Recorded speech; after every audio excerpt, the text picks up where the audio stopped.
The sterile hum of the ventilation system was a familiar counterpoint to the hushed voices below. I leaned against the cool glass of the teaching hospital observation gallery overlooking Autopsy Bay, my gaze fixed on the gleaming steel table. Below, a medical examiner, a no-nonsense woman with hands that moved with practiced efficiency, worked methodically. He was dissecting a larger narrative, one visible to the naked eye. Trauma, organ damage, the obvious story written in blood and bone. I watched her for a long moment, not with morbid fascination, but with a detached professional interest. Her tools were broad, designed for broad strokes. Scalpels, saws, clippers. Effective for identifying the immediate cause of death, yes. But I always wondered what she missed, what stories were lost in the macroscopic shuffle. The dust motes clinging to a hair follicle, the microscopic fibers embedded deep within a wound, the unique pollen grains caught on a sleeve, those were my domain. The silent, invisible witnesses that told a far more intricate tale than any pathologist could glean from an opened cavity. To me, a body wasn't just a collection of organs. It was a universe of microscopic clues, each a whisper waiting to be heard. A sharp buzz from my pocket pulled me from my reverie. My colleague, a lanky man perpetually juggling 3 cases at once, was on the line. "User Ig, you busy admiring the entrails again?" he quipped, his voice tinny. "Just appreciating the view," I replied, a faint smile touching my lips. "What's up?" "Big one, Dr. Aris Thorne, botanist. He was found in his greenhouse this morning. Looks like a robbery gone sideways. Lead detective wants a full workup, but he's already leaning towards a junkie with a bad temper." My brows furrowed. A botanist, greenhouse, doesn't sound like the usual smash and grab. Any specific details? Just that it was a mess, struggle, broken parts, the usual, get over there, perimeter's still up. On my way. I pushed off the glass, the quiet hum of the gallery fading behind me. A botanist, a greenhouse. My mind immediately started cataloging potential microscopic evidence. Unique soil compositions, plant fibers, unusual spores. A different kind of universe than the one I'd just been observing, but equally rich in data. The crime scene was a jarring clash of life and death, an oasis of vibrant green violence. The air inside Dr. Thorne's greenhouse was thick, humid, and smelled of rich earth, damp leaves, and something metallic and acrid that I knew too well. Glass panes in the roof had been shattered, shards glittering on the concrete floor amidst overturned terracotta pots and scattered soil. A small, carefully tended ecosystem had been brutally disrupted. A uniformed officer held back the yellow tape for me. "Morning, User Ig," he mumbled, his face tight with the grimness of the scene. "Morning," I responded, already pulling on my protective booties and gloves. My eyes scanned the scene, taking in the chaos. It certainly looked like a robbery. Shelves were toppled, expensive-looking irrigation equipment lay askew, and a large, empty display case stood open, its contents presumably gone. The lead detective, a burly man with a perpetually tired expression, met me near the entrance, his hands on his hips. "User Ig, glad you're here. Pretty straightforward, unfortunately. Thorne must have surprised him, one blow to the head, probably with one of these." He gestured vaguely towards a heavy, broken part near a particularly exotic-looking orchid. Cash drawer from his office is empty. Looks like he put up a fight. I nodded slowly, my gaze drifting past him to the center of the greenhouse. Thorne lay sprawled near a cluster of towering ferns, his usually pristine white lab coat rumpled and stained, a dark, starburst pattern blooming on the back of his head. His glasses lay shattered a few feet away, one lens still clinging precariously to the wire frame. Anything seem. I was already doing my own macroscopic survey, looking for discrepancies. The detective shrugged. "Just the usual. Violence never looks pretty. We've got forensics doing the initial sweep, prints, photos. I do my voodoo with the tiny stuff." He sounded dismissive, accustomed to the immediate, obvious answers. I didn't respond, my attention already elsewhere. I moved with a deliberate slowness, my eyes raking over every surface, every leaf, every granule of soil. The immediate vicinity of Dr. Thorne's body was a whirlwind of scattered dirt and broken leaves, consistent with a struggle, but something pricked at my senses. the sheer meticulousness of the greenhouse. Even in death, the overall impression was one of order, of a life dedicated to cultivation and precision.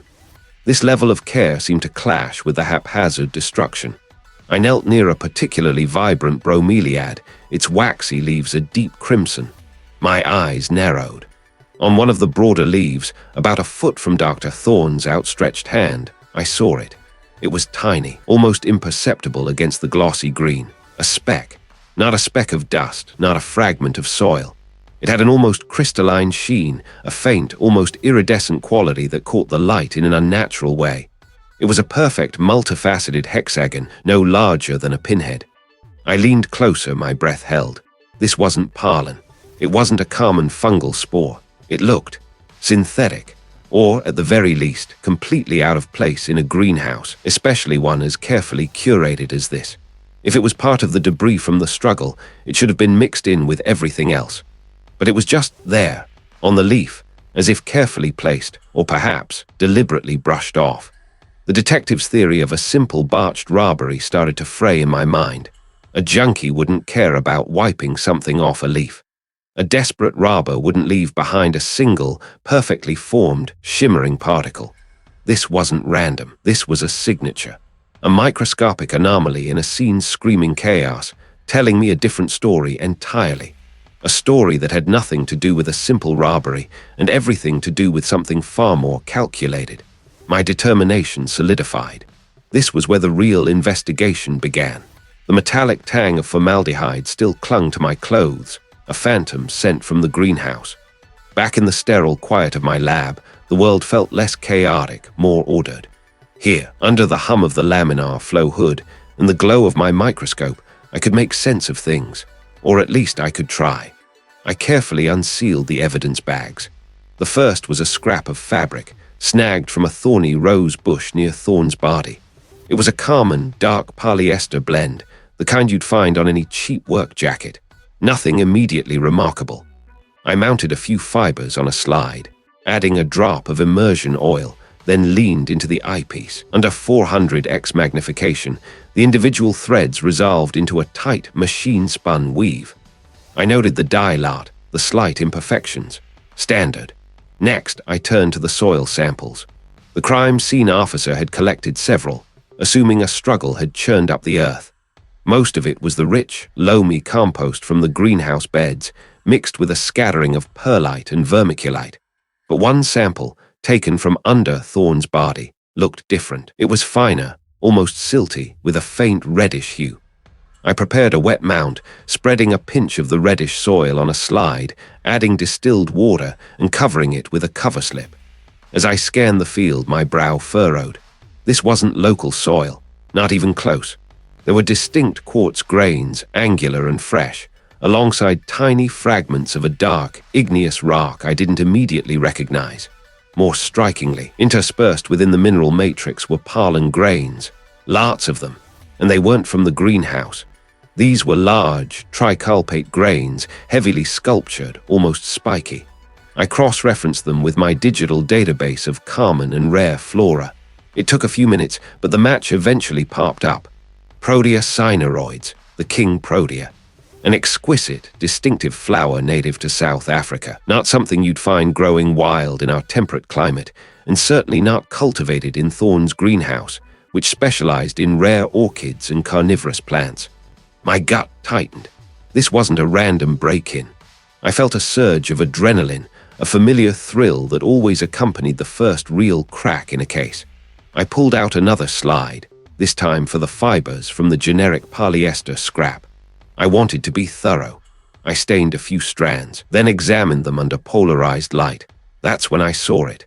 Interwoven, almost invisible to the naked eye, was a single, ultra-fine filament. It shimmered with an iridescent quality, a subtle green-blue shift as I rotated the stage. It was a synthetic, unlike anything I'd encountered in consumer textiles. A polymer with a unique birefringence, a distinct signature. This wasn't just any cheap jacket. I leaned back, taking a deep breath. A unique pollen, non-local soil, and an unusual synthetic fiber. None of this screamed desperate junkie breaking in for petty cash. This pointed to someone specific, Someone who had been somewhere very specific and left a tiny, indelible signature. My report was concise, factual, and damning to the initial theory. I walked it down to the detective's office myself, my determination a solid weight in my chest. The lead detective, a burly man with a perpetually skeptical expression, was hunched over a stack of papers, his tie loosened. "User IG," he grunted, not looking up. "Autopsy report just came in. Cause of death, blunt force trauma to the occipital lobe, consistent with a blow from a heavy object, likely an opportunistic weapon. Looks like a robbery gone bad, just like we thought." "Detective," I began, placing my report on his desk. "My preliminary microanalysis suggests otherwise. The soil found under Thorne's body is not consistent with the greenhouse environment. It contains pollen from Protea cynaroids, a plant native to South Africa, and distinct mineral particles.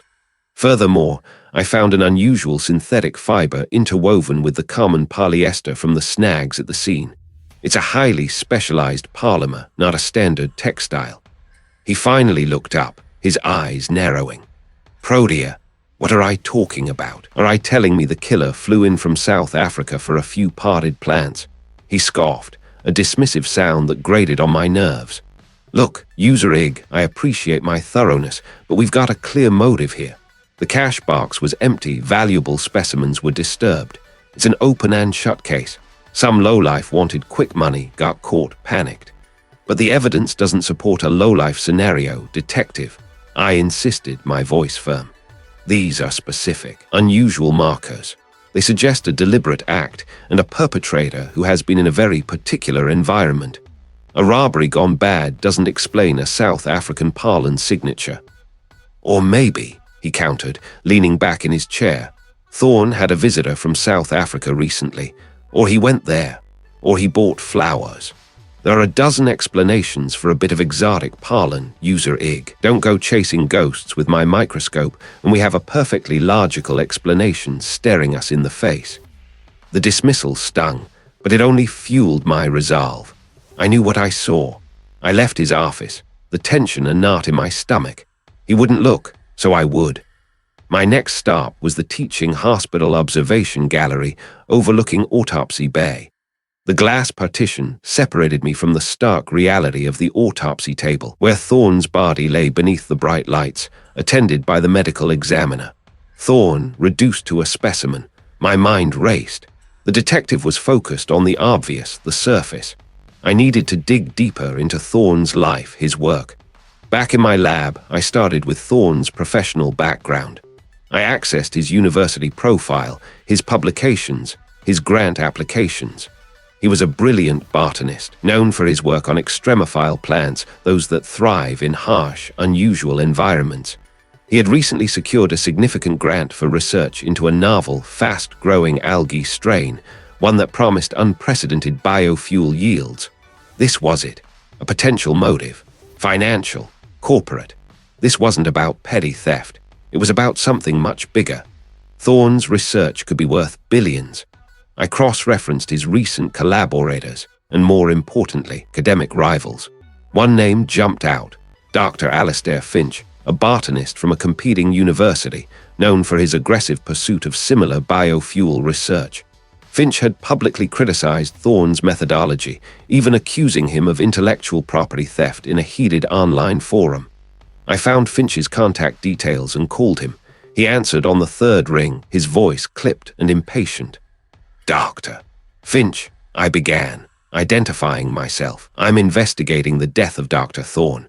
I understand I had some professional disagreements." There was a pause, a sharp intake of breath. Disagreements? The man was a charlatan. He stole my preliminary findings, twisted them into his own grant proposal. But what does that have to do with anything? I was nowhere near his greenhouse. I was at a conference in Vancouver all last week, presenting my own legitimate research. I have flight manifests, hotel receipts, witness statements. My alibi is ironclad. His voice was laced with an almost theatrical indignation. He rattled off dates and times, his alibi seemingly flawless. I thanked him, my hopes deflating. Another dead end, another piece of the puzzle that didn't quite fit. But the unique pollen, the unusual fiber, I just needed to find the right ear and the right lead. The antiseptic tang of the teaching hospital observation gallery overlooking Autopsy Bay usually didn't bother me. Today, though, it seemed to cling to the back of my throat, a bitter reminder of the finality unfolding beneath the glass. Below, the medical examiner, a stoic woman with precise movements, continued her work on the botanist's body. I watched her, not for new details on the cause of death that much was clear, but for some elusive pattern, a whisper the official channels had missed. The detective had been polite enough, if a little dismissive.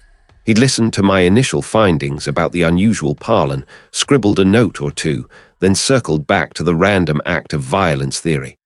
My conversation with the victim's colleague had been even less satisfying, ending with a vehement denial and a convenient Vancouver alibi. A charlatan, he stole my findings.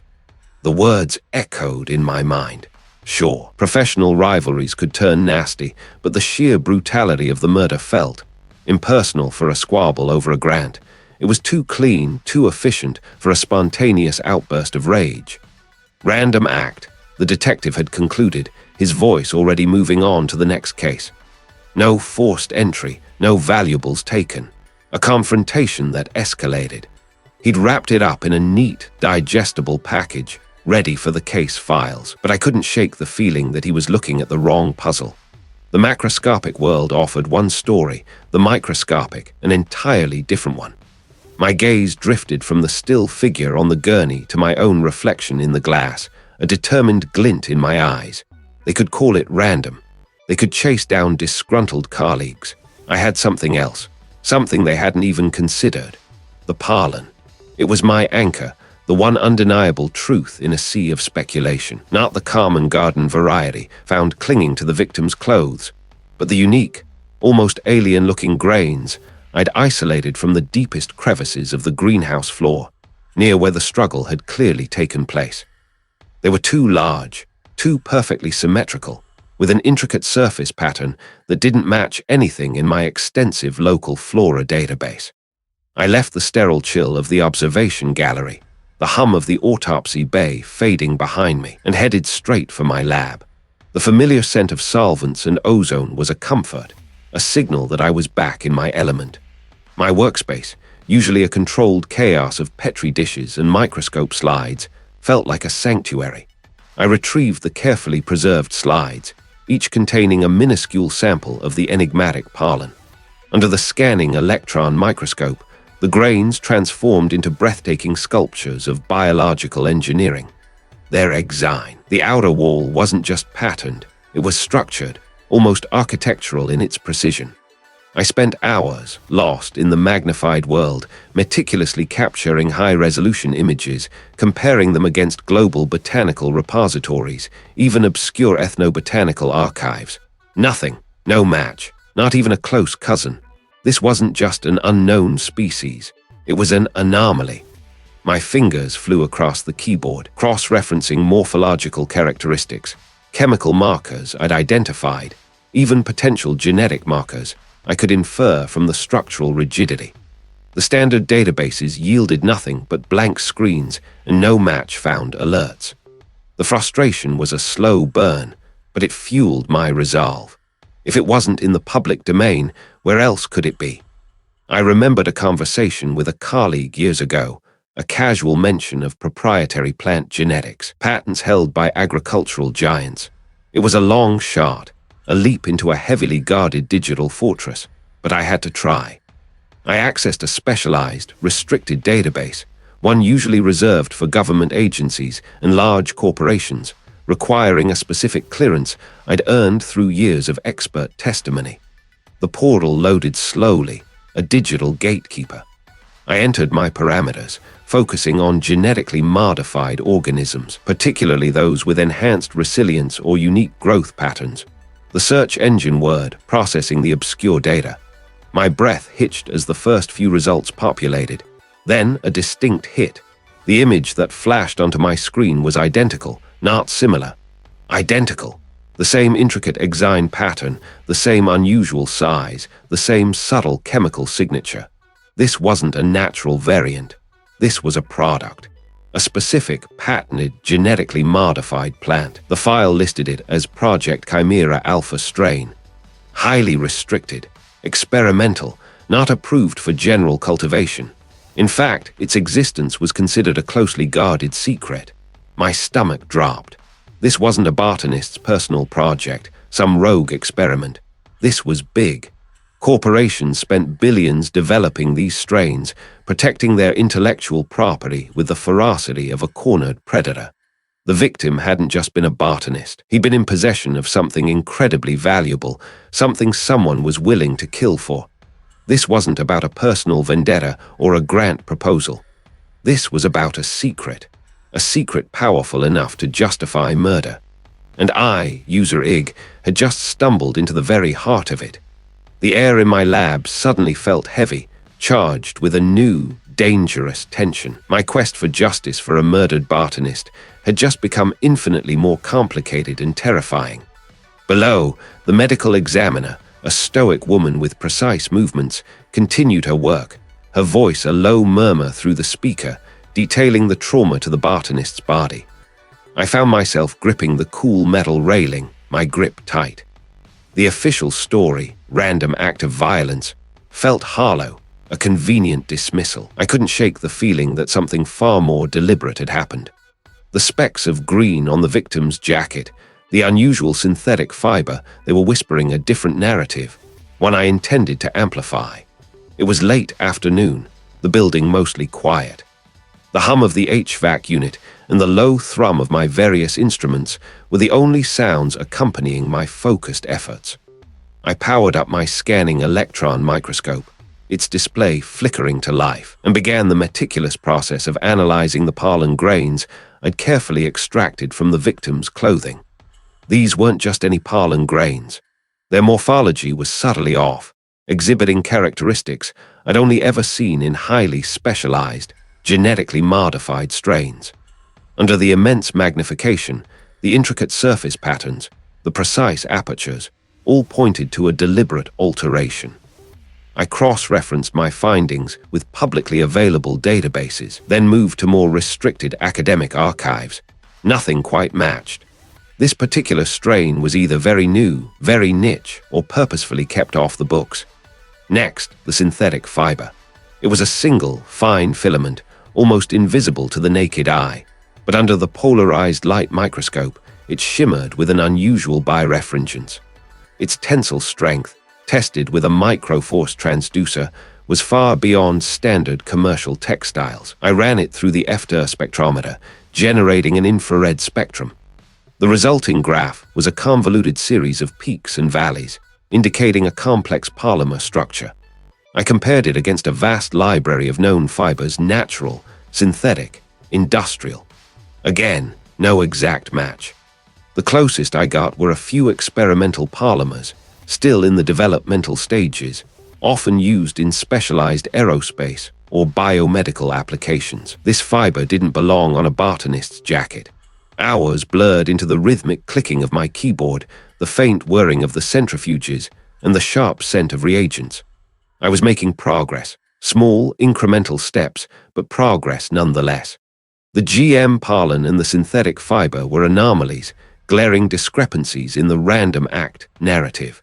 I felt a surge of satisfaction, a quiet triumph. The puzzle pieces were starting to slot into place. I finally leaned back, rubbing my tired eyes. It was well past midnight. I decided to save my current analysis logs and head home. I clicked the Save All button on my main workstation, then initiated the system shutdown. As the screen faded, a flicker caught my eye.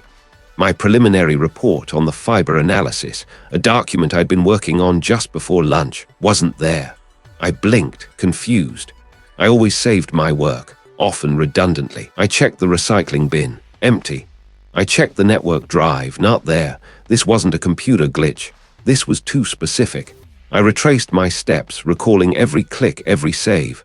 I was certain I'd saved it. I hadn't deleted it. I felt a knot tightening in my stomach. Someone had accessed my system. Someone had deleted my work.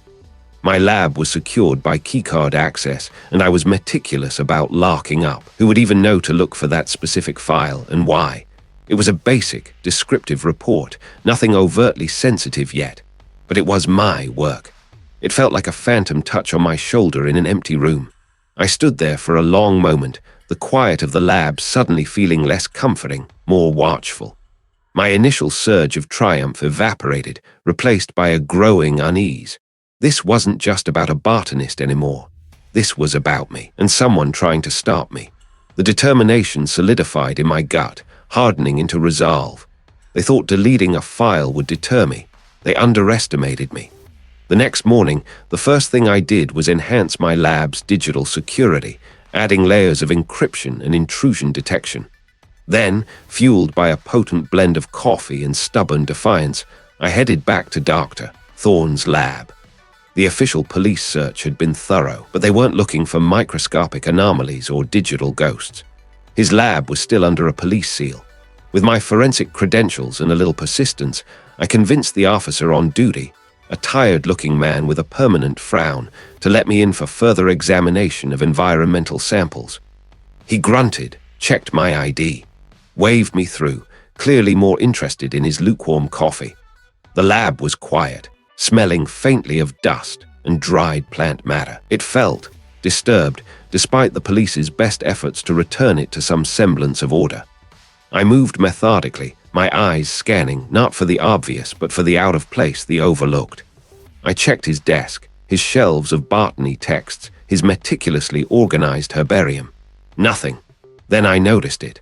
Tucked into the back of a rarely used old microtome, a device for slicing tissue samples, was a small, thin cavity. It wasn't immediately visible, cleverly designed to blend with the machine's housing.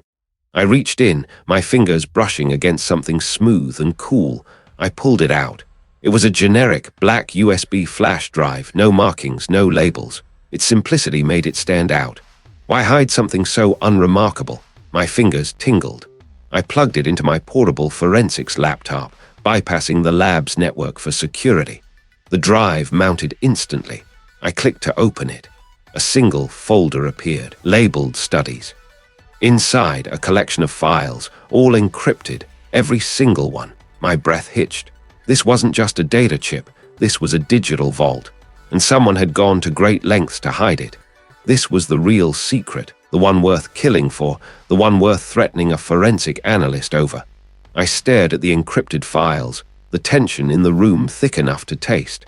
The game, I realized, had just become very, very dangerous. The antiseptic tang of the teaching hospital observation gallery overlooking Autopsy Bay usually didn't bother me.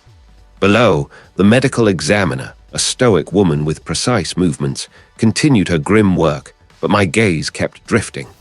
The victim, Dr. Thorne, lay there, a silent testament to a life cut short. My mind raced, not just with the visible wounds, but with the invisible story I was determined to uncover. That tiny, almost imperceptible chip I'd found earlier, it felt like a whisper in the roar of the obvious. I needed to get to it. Now. Turning from the cold, clinical scene, I pushed open the heavy door of the observation gallery, the muffled sounds of the autopsy bay fading behind me.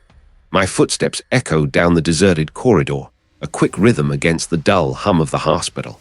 I bypassed the elevators, taking the stairs two at a time, a surge of urgency propelling me. My own lab, a sanctuary of microscopes and chromatographs, was only a few floors down, but the chip wasn't something I could handle alone. Not the decryption, at least. Bursting through the double doors into the forensic science wing, I made a beeline for the digital forensics lab. The door was ajar, a sliver of blue light spilling into the hallway. "Hey," I called out, pushing it open fully. A colleague, hunched over a bank of monitors, startled, nearly knocking over a precariously balanced mug of lukewarm coffee. He was the quiet type, usually buried in lines of code, his glasses perched on his nose, reflecting the glow of the screens. "User Ig, what's up? I look like I've seen a ghost." "Worse," I replied, holding out the small, sealed evidence bag containing the chip. "I need my help. This came from Dr. Thorne. I think it's important, really important." He took the bag, his brow furrowing as he examined the minuscule chip through the plastic. "User Ig, I know I've got a backlog a mile long. That ransomware case from last week, the data recovery for the police department. This can't wait, I interrupted, my voice sharper than I intended. Trust me on this. Everything about Thorne's death feels off. This chip is the only thing that doesn't fit the random act of violence narrative the detective is pushing. I leaned closer, lowering my voice. It was hidden almost perfectly inside a custom-made locket. Someone went to great lengths to conceal it. He sighed, running a hand through his already disheveled hair. A locket? Seriously? Okay. I've got my attention. He picked up a pair of tweezers, carefully extracting the chip from the bag and placing it onto a specialized reader. His fingers flew across the keyboard, a flurry of commands scrolling across the screen. The silence in the lab stretched, punctuated only by the soft whirring of the computers and the click of keys. My gaze bounced between his focused expression and the blankness of the main monitor, my stomach tightening with each passing second. It's encrypted, he mumbled, confirming my suspicion. And it's not a standard commercial encryption. This is robust. He paused, tapping his chin. Looks like a custom algorithm, maybe even layered. A knot of anxiety tightened in my chest. Can I get through it? He shrugged, a non-committal gesture. Eventually, might take a while, could be days even. Days? No, we don't have days. I have a gut feeling about this. Something's wrong, and the longer this is unread, the more danger we might be in. I didn't know why I said we, but the word felt right. A shared burden. He looked at me, a flicker of concern in his eyes. He knew me well enough to recognize the difference between my usual scientific curiosity and this newfound intensity. All right, he conceded, turning back to his monitors with renewed determination. Let's see what we're dealing with. He opened several windows, lines of code flashing by, green text against black backgrounds. He typed furiously, muttering to himself about brute force attacks and decryption keys. Then, a sudden chime from the computer. Small window popped up, displaying a file directory. My breath hitched. Well, he said, a hint of surprise in his voice. Looks like someone wasn't quite as clever as they thought, or maybe they wanted it to be found eventually. He clicked on a folder labeled Project Chimera Classified.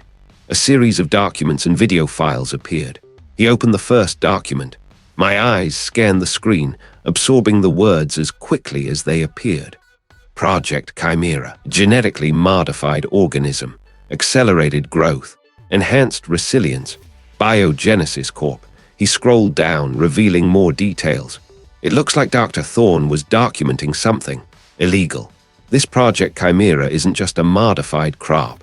It's designed to outcompete native species, create sterile soil, and contains compounds that are highly toxic to humans with prolonged exposure. My mind reeled. Toxic, and designed to sterilize soil. That's ecocide. He nodded grimly. And according to these files, Biogenesis Corp has been conducting field trials in remote areas without regulatory approval for years. Dr. Thorne had evidence, detailed scientific reports, soil samples, photographic proof of the crop's devastating impact. He clicked on a video file. A whistleblower. That's why he was killed. It wasn't random. The hum of the computers seemed to intensify, a buzzing in my ears. The image of Thorne's lifeless body flashed in my mind, juxtaposed with the horrifying images on the screen. He wasn't just a botanist, he was a martyr. This changes everything, I said, my voice barely a tremor, but laced with a newfound resolve. This isn't just about justice for Dr. Thorne anymore. This is about protecting everything. The detective's dismissal, the medical examiner's clinical detachment, it all made sense now. They were looking at a simple murder, but I had stumbled into a conspiracy, a web spun by a powerful corporation willing to kill to protect its secrets. And I was now holding one of those secrets. I was no longer just a forensic microanalyst. I was a target. The silence in the lab was heavy, thick with the weight of the revelation.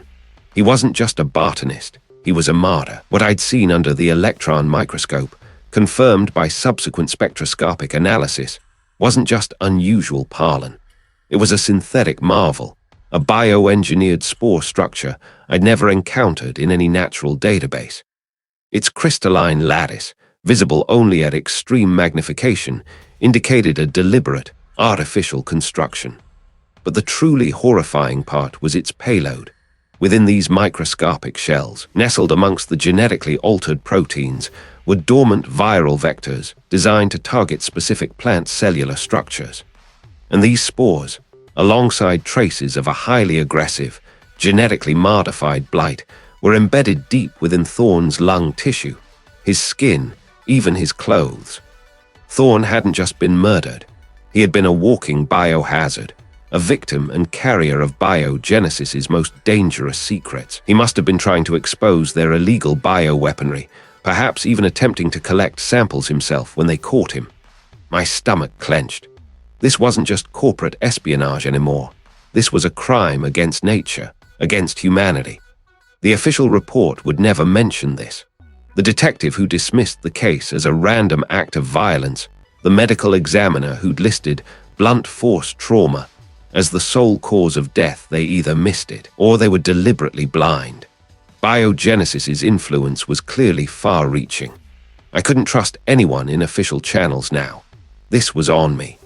I spent the next few hours in a furious blur, cross-referencing the unique elemental signature of the synthetic pollen and the genetic markers of the blight with every environmental impact report, patent application, and obscure scientific paper I could dig up. My fingers flew across the keyboard, fueled by a simmering rage and an urgent need for justice. The synthetic components of the pollen pointed to a specific manufacturing process, a signature that, when combined with soil samples and atmospheric particulate data from various regions, began to paint a disturbing picture. Slowly, painstakingly, a pattern emerged. Several remote land acquisitions, all by shell corporations linked back to biogenesis, showed anomalous environmental readings consistent with large-scale genetic manipulation and containment failures. One particular site, nestled deep within a restricted national forest, stood out. It was a former mining complex, supposedly abandoned, but satellite imagery showed recent, uncharacteristic activity. New access roads, heat signatures consistent with large-scale ventilation systems, and a curious lack of official oversight. This was it. This had to be their clandestine research facility. The decision to go alone was not made lightly, but it was the only one I had. The moment I mentioned biogenesis, or synthetic bioweapons, to the authorities, this information would vanish, and so would I.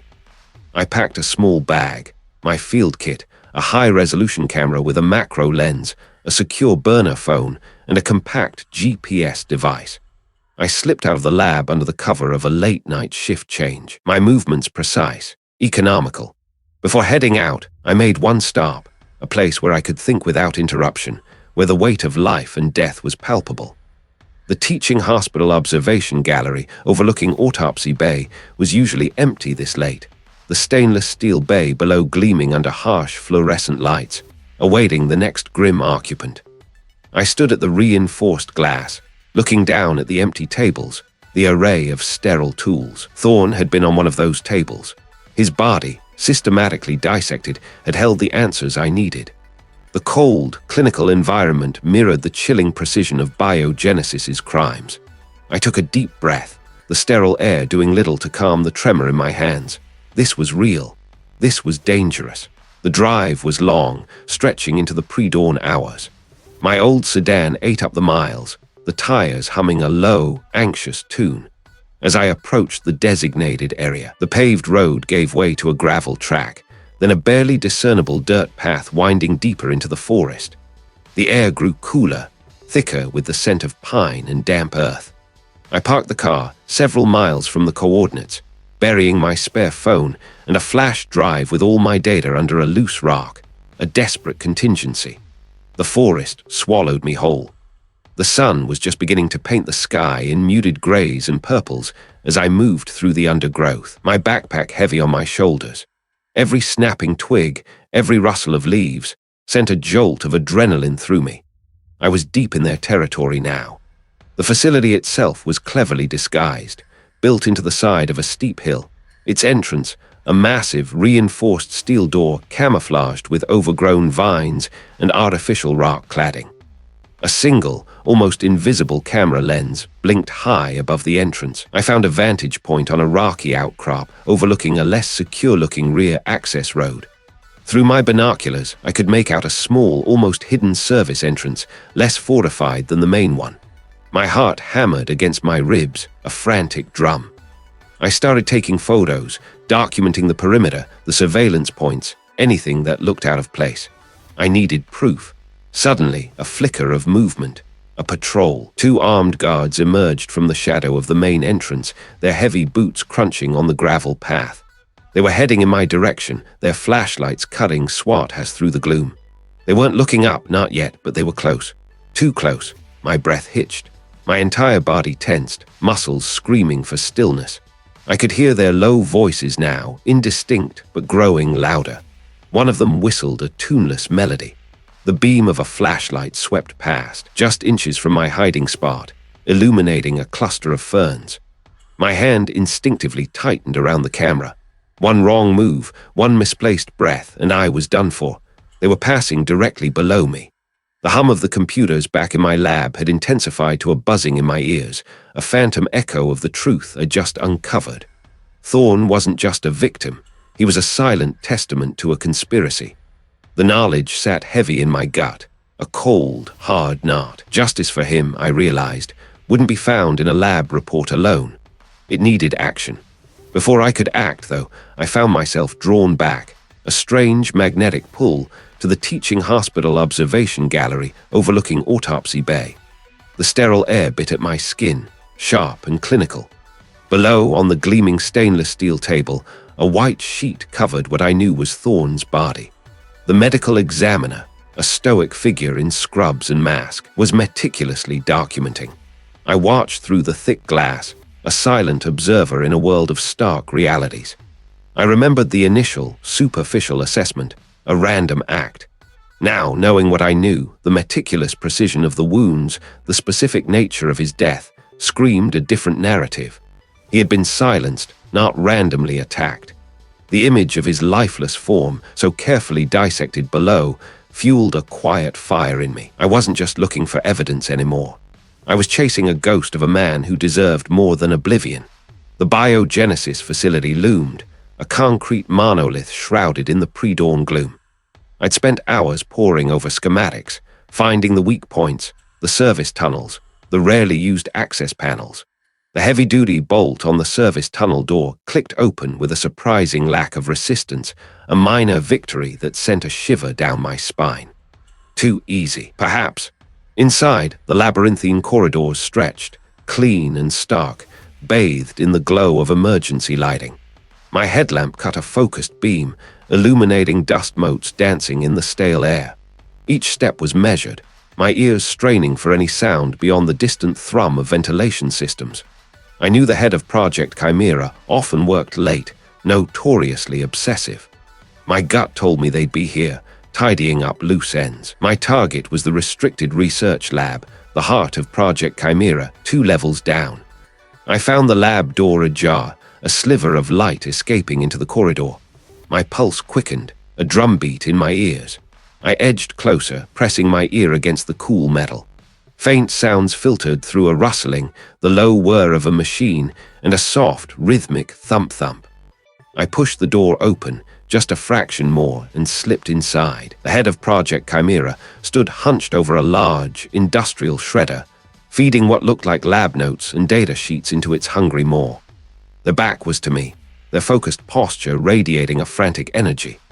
On a nearby workbench, several small, sealed containers stood, clearly labeled, and beside them, a pair of heavy-duty, reinforced gardening shears. Not ordinary shears.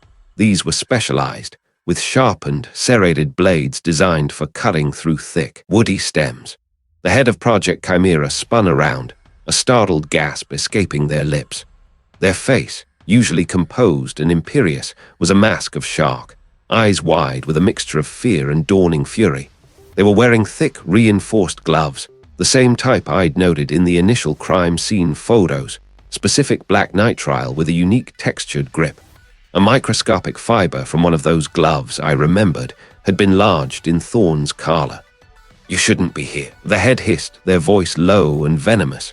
Their eyes flicked from me to the shears, then to the shredder. No, I should, I countered, stepping further into the room, my gaze fixed on the shears. Thorne deserved more than a random act of violence. He deserved the truth. I pulled a small, clear evidence bag from my pocket, holding it up. Inside, a single, black, textured fiber, illuminated by my headlamp, glinted. This little thread, it connects to you. And to Thorne, a flicker of something predatory crossed their face. A fiber? You think that will hold up? They lunged, not at me, but towards the workbench, grabbing the shears. The blades, still slightly damp from the solvent, caught the light. You have no idea what you're interfering with. They raised the shears, not to threaten me, but to bring them down hard on a small, sealed data drive sitting on the workbench, clearly intending to destroy it. This was the critical piece, I realized, the digital heart of their secrets. My mind raced. I couldn't let that data drive be destroyed. My eyes darted around the lab. Chemicals, solvents, a pressurized air hose. I saw a small, uncovered Petri dish near the edge of the bench, containing a culture, likely a delicate plant sample. My hand shot out, not for the killer, but for the nearby pressurized air hose. With a sharp tug, I yanked it free from its mount. The sudden release of compressed air created a loud, startling hiss. The killer flinched, momentarily distracted, their aim wavering. In that split second, I didn't hesitate. I aimed the nozzle of the hose not at them, but at the Petri dish. A concentrated blast of air hit the delicate culture, sending a fine mist of nutrient solution and microscopic plant matter directly into the killer's face and onto their still-raised hand, which clutched the shears. They cried out, stumbling back, rubbing their eyes, momentarily blinded by the spray. The shears clattered to the floor, sliding across the polished tile. I was on them in an instant, not engaging in a brawl, but focusing on the prize. My fingers wrapped around the handle of the shears, cool and still faintly damp. And within that smear, under the harsh lab lights, glinted a microscopic fragment of Thorne's unique hybrid plant tissue, a signature only I would recognize. Next to it, tangled in the gunk of the plant matter and a residual spot of solvent, was a fresh, black nitrile fiber, the killer's glove fiber. The shears were heavy in my hand, a brutal testament. The smell of the solvent, mingled with the earthy scent of the plant matter, filled my nostrils. This wasn't just a gardening tool. It was the murder weapon, complete with the killer's trace and Thorne's last biological signature. This, I gasped, holding them up, my voice hoarse, is the truth. Your truth. The head of Project Chimera, still blinking and spitting, lunged again. But I was already moving, clutching the shears tightly, my heart thrumming with a fierce, triumphant beat. I had what I came for. The metallic tang of adrenaline still coated my tongue, a sharp counterpoint to the rush of triumph that surged through me. Clutching the shears, their blades still cool against my palm, I hadn't hesitated. The head of Project Chimera, sputtering and cursing, was a rapidly receding problem. My focus was singular: get this evidence to where it needed to be.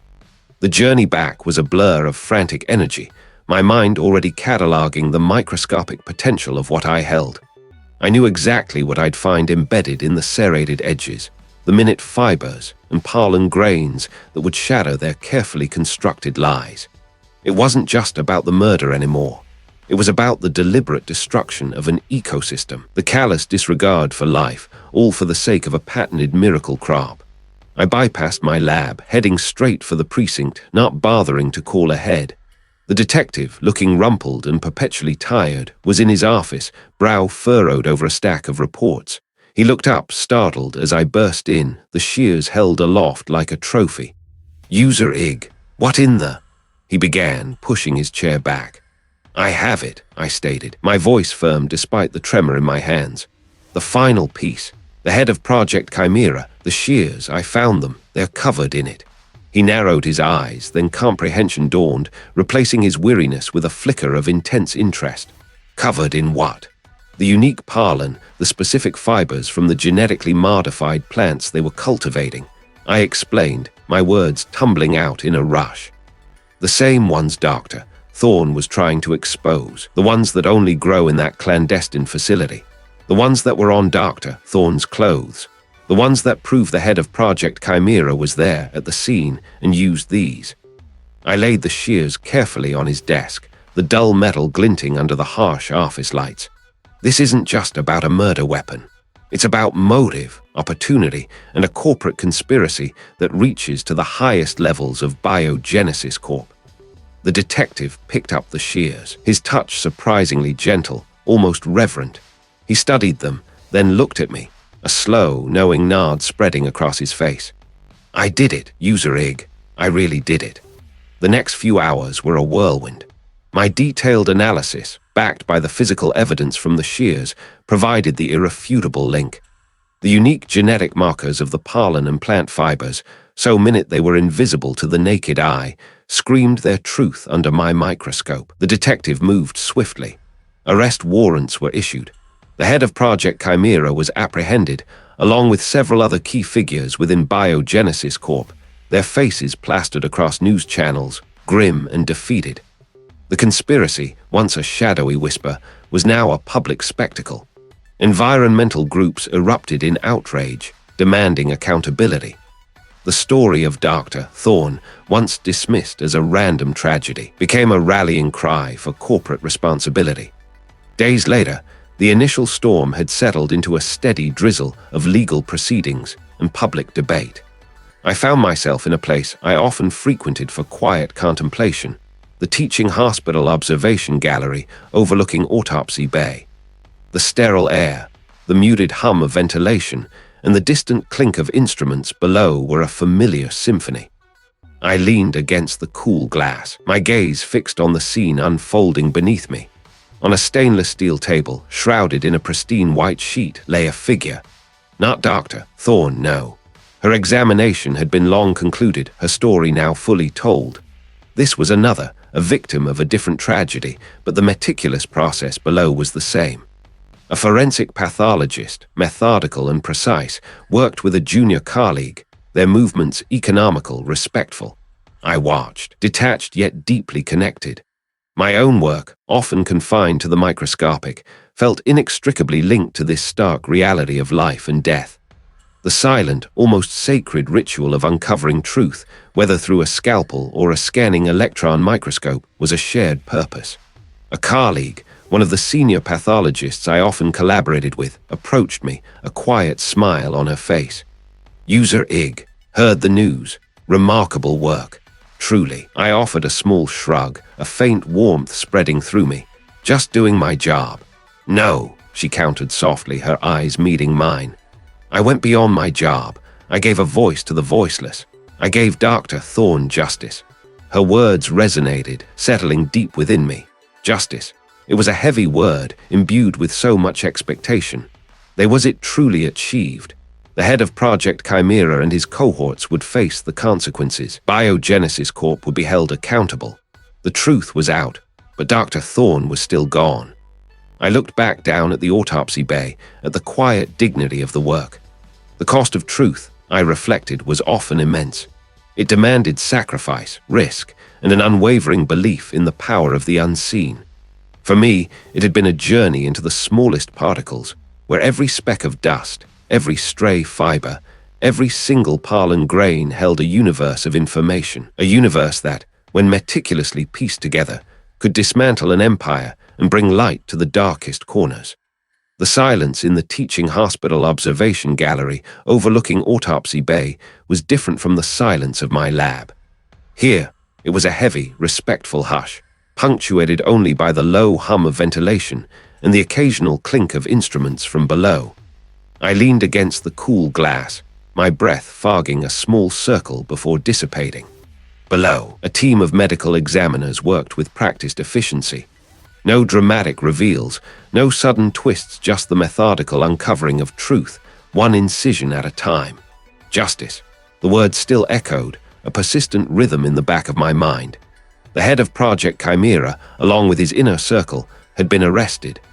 Biogenesis Corp was facing a tidal wave of lawsuits, investigations, and public outrage. The truth, in its ugly, sprawling entirety, was out, but the image of Dr. Thorne, vibrant and full of life, then still and broken, remained a stark counterpoint to any sense of triumph. Her story, meticulously pieced together from pollen grains and soil samples, from the faintest impressions on a lab coat, had been told. But at what cost? The fluorescent lights of the gallery reflected in the glass, painting my own face with a clinical pallor. I looked tired. The sleepless nights, the relentless pursuit, the constant gnawing fear for my own safety, it had all taken its toll. My hands, usually steady and precise, still sometimes trembled slightly when I focused too hard. The world hadn't just changed for biogenesis. It had irrevocably shifted for me. I had seen the true depths of human depravity, the lengths to which ambition could drive a person, and the terrifying vulnerability of truth in a world built on lies. That knowledge was a weight, constant pressure beneath my ribs. A quiet clearing of a throat pulled me from my thoughts. I turned to see the lead detective, his expression unreadable as ever, standing a few feet away. He carried a mug of lukewarm coffee, the steam long gone. "User Ig," he answered, his voice low. "They're offering you a position. Head of the new Special Investigations Unit. Focus on environmental crimes, corporate malfeasance. They want your eye for detail. Your unconventional methods." He took a slow sip, his gaze sweeping over the bay below. "It's a big step up. More resources, more autonomy, more danger, probably." My stomach tightened. More danger. He didn't have to say it. I had lived it. The threats, the near misses, the chilling realization that someone was willing to kill to keep me quiet. That was the lingering tension, the ghost in the machine of my own life. That made me a target, or at least a known quantity in a world that preferred its secrets undisturbed. "The case proved what you can do," the detective continued, sensing my hesitation. "Proved what microanalysis can do. Without those specks of dust, that unique pollen, the fiber from the glove, we'd still be chasing ghosts, or worse, dismissing Dr. Thorne as a random statistic." He was right. The microscopic world, often overlooked, had been the key. It always was. Every fiber, every spore, every minute imperfection held a story, a cipher waiting to be cracked, and I was the one who could read it. I looked back down at the autopsy bay, the silent theater of final revelations. This case had not only solidified my reputation within the department, but it had also, in a strange, unsettling way, solidified me asterisk. It had stripped away any illusions I might have held about the benign nature of my work, replacing them with a stark understanding of its critical importance and its inherent peril. "I'll take it," I heard myself say, the words firm, resolute. The detective nodded slowly, a faint, almost imperceptible smile touching the corners of his lips. "Good, we need eye." He left, leaving me once again in the quiet hum of the gallery. I knew what I was signing up for. The challenges would be immense, the opposition fierce, and the stakes, without a doubt, life-altering. But the thought of turning away, of letting those untold stories remain buried, felt like a betrayal. Dr. Thorne's case was closed, but countless others awaited. Weeks later, the new lab was still finding its rhythm. Boxes were unpacked, equipment calibrated. My new office, larger and with a proper window, felt both exciting and daunting. I found myself gravitating back to the familiar comfort of a microscope, a brand new model, sleek and powerful. On the slide lay a fragment of ceramic, no bigger than a fingernail clipping, retrieved from a construction site where a worker had mysteriously fallen. It was an insignificant piece of evidence, easily dismissed. But under the objective lens, the story began to unfold. A faint, iridescent sheen shimmered on its surface, not visible to the naked eye. And then a single, minuscule fiber dyed a distinct indigo woven into the ceramic's rough texture. My breath hitched. Indigo, a specific dye, one I knew from a previous, unrelated case, often used in specialized industrial textiles. My mind, sharp and hungry, began to connect the dots to spin the threads. A construction site, an accident, a strange fiber. The world was still full of secrets, still full of dangers lurking just beneath the surface. And I, User Ig, was ready to find them. The tension was always there, a low thrum, a quiet promise of the unknown. And I was ready for the next cipher,